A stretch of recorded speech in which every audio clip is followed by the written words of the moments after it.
Russian S-400 air defence system के बाद में अब जितने भी ड्रोन्स आते हैं वो तब पटाखे लगने लग गए हैं। डर का तो माहौल नहीं था, लेकिन छत पे देखा हमने कौतूहल भरा। वैसे डर का माहौल होना चाहिए, ऐसा था नहीं, क्योंकि इस बार हमें सेना पर बहुत अधिक भरोसा था। टेक्नोलॉजी में हम बहुत आगे हैं, हमें पता है उनके पास कैसे सिस्टम्स वगैरह है। हमारी वैज्ञानिकता सटीकता बहुत तेज़ है। और पाकिस्तान ने जो ब्लैकआउट सीज़ फायर समाप्त करने के बाद में भी उसने जिस प्रकार की कायराना हरकत की है, उससे दोनों देशों के बीच में थोड़े संबंध वापस बिगड़ने के हालात थे, लेकिन अभी स्थिर हैं। जंग हमेशा मैदानों में लड़ी जाती हैं, जीती टेबलों पे जाती हैं। अब टेबल के ऊपर जो होंगे उसका ऐतिहासिक परिणाम क्या आता है वो बाद में पता चलेगा, अभी हमें इतना पता नहीं चलेगा। हम पहले भी जंग के बाद में उतना कुछ हासिल नहीं कर पाए, एक केवल देश अलग कर पाए, लेकिन उस प्रकार का परिणाम हमें प्रत्यक्ष रूप से कुछ नहीं मिला। इस बार है कि सिंधु जल समझौता पुनः वापस जिस प्रकार से रद्द किया गया है, तो हमें अच्छे परिणाम मिलने के उम्मीद है। रमेश सोलंकी एडवोकेट हूँ मैं।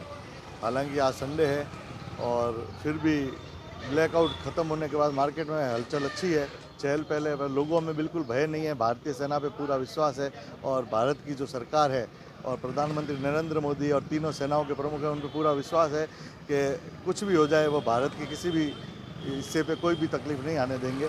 और मार्केट में अच्छा माहौल है और पूरा विश्वास है, लोगों में आत्मविश्वास है। तो ये तो इतिहास पहले से ही है कि पाकिस्तान हर बार इस तरह की कायराना हरकतें करता रहता है।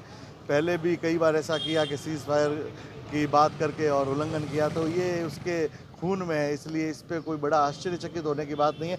हमारी सेना मुस्तैद है और हर तरीके से निपटने के लिए तैयार है। विश्वास में लेकर उसका बात वो किया गया है। हाँ बिल्कुल, ये उसका शुरू से ही चरित्र ऐसा ही रहा है, आज से नहीं। जब से ये पाकिस्तान बना अलग हुआ तब से उसका चरित्र है और एक जाति विशेष जो उस क्षेत्र में रहती है उसका इतिहास ही झूठ पे टिका हुआ है। कैलाश कोटड़िया, अध्यक्ष लघु उद्योग भारती बाड़मेर।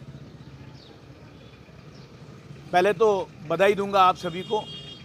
ऑपरेशन सिंदूर पूर्णतया सफल रहा और भारत ने एक बार युद्ध पाकिस्तान के आग्रह पर सीज फायर किया है अपनी शर्तों पर।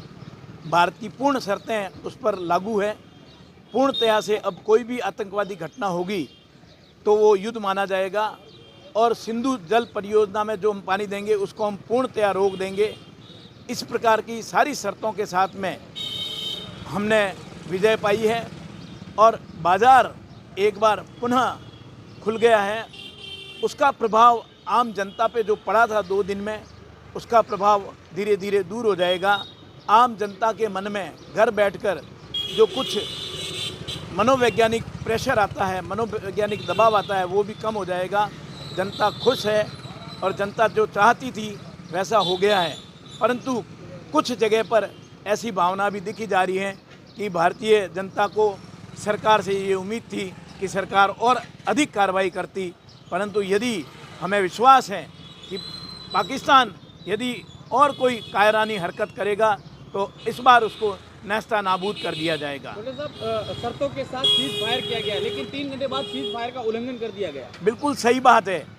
कुछ मुझे तो यूँ लगता है कि पाकिस्तान का सारा मीडिया तंत्र, प्रचार प्रसार तंत्र ख़त्म हो गया, तो वो बेचारे जो बॉर्डर पे खड़े थे उन सैनिकों को ये पता ही नहीं पाए कि हमने सीज फायर कर लिया है।